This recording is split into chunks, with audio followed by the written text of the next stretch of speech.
ভাদ্রের বৃষ্টিতে বিপর্যস্ত জনজীবন, সবচেয়ে বেশি বিপাকে পড়েছে শ্রমজীবী মানুষ। সপ্তাহের প্রথম কর্মদিবসে ভোগান্তির শিকার হয়েছে অফিসগামী কর্মজীবীরা। তবে আবহাওয়াবিদ খন্দকার হাফিজুর রহমান বলছেন, সারাদিন বৃষ্টি অব্যাহত থাকলেও কাল পরিস্থিতি স্বাভাবিক হতে পারে। মনিরুল ইসলামের প্রতিবেদন। বঙ্গোপসাগরে সৃষ্ট গভীর নিম্নচাপটি স্থল নিম্নচাপে পরিণত হয়ে অবস্থান করছে যশোর ও খুলনা অঞ্চলে। ক্রমেই তা পশ্চিমবঙ্গের দিকে অগ্রসর হচ্ছে, তাই বৃষ্টির মাত্রাও কমছে। তবে উপকূলীয় অঞ্চলের ভারী ও অতি ভারী বৃষ্টিপাতের প্রভাবে সারা দেশেই গুঁড়ি গুঁড়ি বৃষ্টি পড়ছে। রাজধানীর বিভিন্ন এলাকায় পরিস্থিতি ছিল ভিন্ন ভিন্ন। সিগন্যালগুলোতে গাড়ির চাপ থাকলেও পুরো ঢাকায় গণপরিবহনের তীব্র সংকট। নিরুপায় অফিসগামী অধিকাংশ মানুষই ছাতা মাথায় যাচ্ছে গন্তব্যে। অনেকেই অপেক্ষা করছেন যানবাহনের। বৃষ্টির জন্য রাস্তায় বেরোতে খুব কষ্ট হচ্ছে।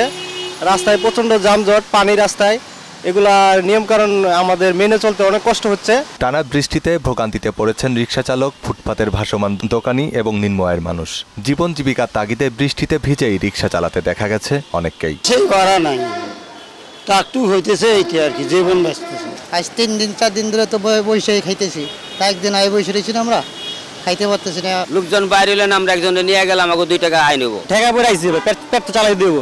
এই বৃষ্টির ভিতরে না 10-15 হাজার মাল লইছি, মাল যদি বেচতে না পারি, মালগুলো পচবো, আঙ্গুল লস, মাহাজনের লস, না বেচতে পারলে তো টাকা পয়সা দিব না। অন্য দিন একটু ভালোই বেচা কেনা হয়েছে, মানুষজন রাস্তায় আইছে, অনেকরকম বেচা কেনা নাই। আবহাওয়া অফিস বলছে, রোববার বৃষ্টি অব্যাহত থাকলেও সোমবারের মধ্যে পরিস্থিতি স্বাভাবিক হবে। এই নিম্নচাপটার প্রভাবে কিন্তু সারা দেশে বৃষ্টিপাত অব্যাহত রয়েছে, বিশেষ করে দেশের দক্ষিণাঞ্চলে এবং মধ্যাঞ্চলে। আজকে সারাদিনই বৃষ্টিপাতটা থাকবে, তবে আমরা আশা করছি আগামীকাল থেকে বৃষ্টিপাতের পরিমাণটা অনেকাংশেই কমে আসবে। সমুদ্র বন্দরগুলোকে 3 নম্বর স্থানীয় সতর্কতা সংকেত আর নদী বন্দরগুলোকে 2 নম্বর সংকেত দেখিয়ে যেতে বলেছে আবহাওয়া অধিদপ্তর। সমুদ্র বন্দরগুলোর জন্য আমরা 3 নম্বর স্থানীয় সতর্ক সংকেত জারি করতে বলেছি। মনিরুল ইসলাম, মোহনা সংবাদ, ঢাকা।